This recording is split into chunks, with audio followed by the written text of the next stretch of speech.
Head over to miniaturemarket.com where they have thousands of board games at discounted prices like Wingspan, Oceania.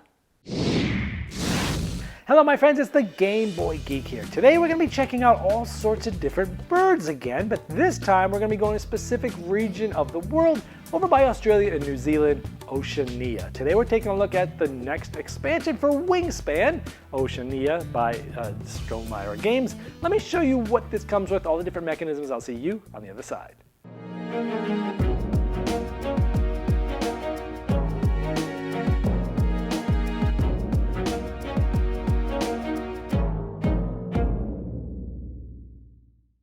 This overview is brought to you by Bezier Games' new standalone game Whistle Mountain, which has a unique twist on worker placement, and then recently I gave it a saxophone serenade. Check it out at beziergames.com.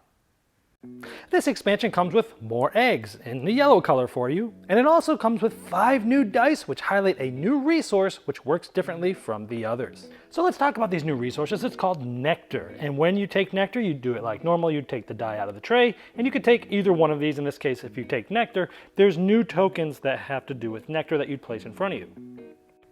Now this expansion comes with 95 new birds. That's a ton. And I've placed some of the more colorful ones and interesting looking ones here. A lot of the birds in this Oceania area are very colorful, as you can see, and it really does add to the art of the game.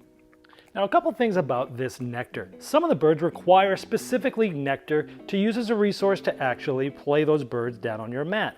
However, nectar is sort of a wild resource. Well, sometimes it's wild. What you'll do is for different resources you can use it. For example, if I wanted to play this bird, I can play those resources, or you can replace any resource when you're playing a bird with one of these nectar, for example. We'll tell you a little bit more how this works in just a moment, but it's wild when you're playing, and when you're playing some abilities as well. And also some powers have to do specifically with nectar. There's also a new type of ability for birds. There's game end birds. They're yellow, and they do different things. Like if you have this bird at the end, you lay 1 egg on each of your birds with a wingspan of over 100 centimeters, including this one, the black swan. Draw 4 bonus cards, keep 1 and discard the other 3. And so there's many of these actually, so it's a new twist that you can have some game end goals with some of these birds, and I love that aspect. Now there's new player mats in this game, and they are quite different. Nice little different background art, but there's also different things that happen on this board. These boards actually give you more choices and more things to do actually. Because if we compare this to the original board, like let's look at the bottom row here. The first one you would get a card and that's it. Now you can get a card and you can spend an egg or a nectar to get another card. So you can immediately be getting 2 cards with with spending something extra, even the first time you put a bird in this habitat. Now here was 1 card. Now you could spend any resource to reset the card tray and get 2 cards. So you'll see that there's actually more going on, and this is consistent with all 3 habitats. So let's talk about playing birds and using nectar. So if you're playing this bird again, you need 1 wheat and you need specifically 2 nectar. But if instead of playing this one, you played this one, it needs 1 wheat, so you could play 1 wheat, or you could play a nectar, because when you're playing a bird, you could substitute any resource for nectar. And anytime you use nectar in a bird's cost, this will go in the left spot for that habitat, and it says spent, and you'll place it here. These are majorities. Each of these habitats, whoever has the most of these here at the end of the game will get 5 points. Second place will get 2 points. Now there's a little twist here, a couple of them actually, is that you can't use nectar. It's not wild when you're activating a bird ability that has a specific type. For this example, it says discard 1 wheat to choose a card from the tray and tuck it behind this bird. Of course, this wouldn't be activated now. It would be activated when you go here, next turn or future turn. But if it asks for a specific food type in this activation section, you can't use nectar for that. However, if you had this bird here, and if it's a wild, discard any food to tuck this, if you use nectar for this, then it also gets placed here and you can use it. So there's sometimes you can use it and sometimes you can't use it as a wild. A few more things about this nectar is if on your player mat, if you activate this, you could spend any resource to reset the bird tray, which is take the birds out, put new ones in. If you use nectar for this, it also goes here. Trying for the majorities. And for this one, if you spend the nectar here to reset the bird feeder with the dice, again, you would put it here. And the last little twist about this, and it's a pretty major one, is that at the end of the round, you must get rid of any nectar you haven't used. So you can't just stockpile this great resource and just use it whenever you want. You've got to use it that round, and that changes your decisions as to when you'll get them, and whether you want them now because it might be towards the end of the round, you might not have time to use them, and things like that. Now there's also new goal tiles, 4 of them. They're double-sided, so you have 8 new goals, and these will be shuffled up with the normal ones in place for the goals for the round. Now this one's cool. It's beak pointing to the left. Now most of them are pretty obvious, what side the beak is pointing to. Like for example, this one is pointing to the left. However, there are a handful of them that aren't pointing either way. This one does not make this, and it actually tells you in the rulebook which ones specifically aren't if you can't tell, but normally it's pretty obvious. This one is the amount of birds equal to or less than 3 points. Food costs of these 2, no goal. This is a different twist because there's no goal that round, but you keep the cube, meaning you have one more action in the future rounds than you normally would. And the other sides of those are beak pointing to the right, like this one. Cubes on play a bird. So however many cubes you've actually used to play a bird that round, kind of interesting. This in your food costs, and in food costs of your birds, these 2. So different goals here. Now there's 5 new bonus cards that are going to give you bonuses at the end of the game. Now these 3 have to all do with 3 different the habitats, but consecutive birds of ascending or descending wingspans. And this is really interesting because going from left to right, if you have all the wingspan sizes ascending or descending, a different amount of consecutive birds doing that in order in these 3 different habitats will get you a certain amount of points. These ones are really fun to do in my opinion. However, there are some new birds that don't have any wings. They don't fly, so they don't have any wingspan, and these can be considered pretty much anything when you're doing the consecutive. It actually helps you there. And the last 2 bonus cards are a site selection expert. So this one, you're working with columns, and you want matching pairs of nests. So if you have 2 of the same nests in the column, 1 point, 3 of the same nests in the column, 3 points.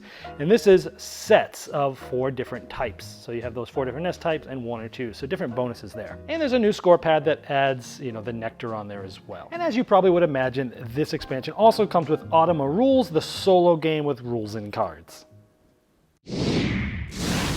Well, there you have Wingspan Oceania expansion, and I want to let you know that these final thoughts are brought to you by Gray Fox Games' Campaign Trail, which is on Kickstarter right now. Was my strategy game of the year for the elegant multi-use card-driven action system, and check it out at the link below for the Gray Fox Games link. Now, about the expansion, this brings a lot of good things. Number 1, more birds. You can never have too many birds in Wingspan, and as beautiful as they all are, definitely more great artwork of these birds. There's new bonuses that I like. There's new goals, and the birds without nectar can be mixed, with the base game and previous expansions. And so it's cool that you can kind of still mix and match just the birds and the goals and the bonuses if you want to, and not have to use the nectar and things like that. If it's their first time playing, you can just mix all that other stuff right in, and it keeps everything balanced. I talked to the publisher specifically about that. The new bonuses are cool. I like having the consecutive bird wingspan bonuses for different habitats, and same nests in different in specific columns gives you a spatial aspect. I like that aspect. The new goals. I like the beak pointing left and right. And of course, there's some that look just straightforward that are neither, but it's not too hard to figure that out. It's pretty obvious in our experience. The new mats give you more resources and more flexibility, and it even says in the rule that you can actually use this mat with the base game if you want to. I like this mat because it gives you more ways to cycle the birds, cycle the resources, and it tends to give you more resources and allow you to do more things, which makes the game a little bit more open, not quite as tight, and I welcomed that. I liked this better. I feel like I got a little bit more accomplished by the end of the game with this. I like that the nectar itself is wild and that it goes away at the end of the round, and that brings interesting decisions where it's like, oh, I'm going to take this, or I've taken one early in the round, and now as the round gets closer and closer, it's like, oh, I really got to do this. I was going to do this action, but I better do this so I can use it and put it on my board and try to get the majority. So it does lead to interesting decisions, having it not be able to carry over from round to round. So overall, I enjoyed the expansion. If you play a lot of Wingspan, it's kind of a no-brainer. You'll probably love it. On the negative side of things, there's these bonus cards from the base game that had specific keywords associated with them, a cartographer, the photographer, things like that. And there's new birds in here that go with those, but some of them are not obvious. Like the cartographer, you're looking at geography, one was called the scrub. Or the photographer, you're looking at colors, and one of them is called like Rufus. I wouldn't have looked at a bird called Rufus and thought, oh, well, that's a color name.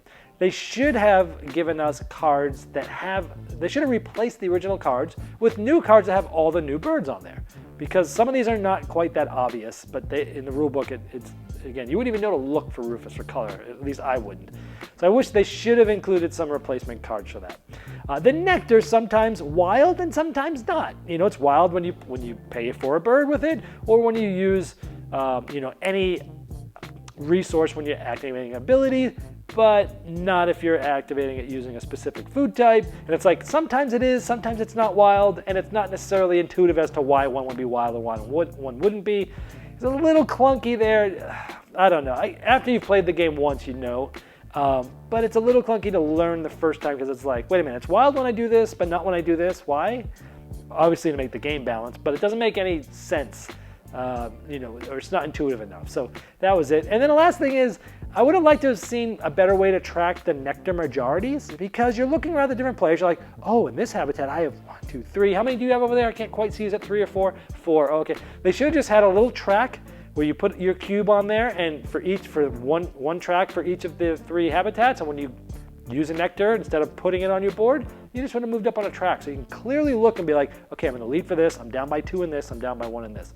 Instead of having to look around and ask people how many they have. That would have made the game a lot faster, a lot more streamlined. I wish they would have done that to track the nectar majorities. So some missed opportunities here for sure, but you're not going to be disappointed. It's still a lot of fun. It adds a lot to the base game, and I really like this expansion. This has been the Game Boy Geek, breaking down barriers, growing relationships through board games by helping you find the next one you'll love. Lucky Duck Games has launched a brand new online shop and are offering you, my viewers, a special discount.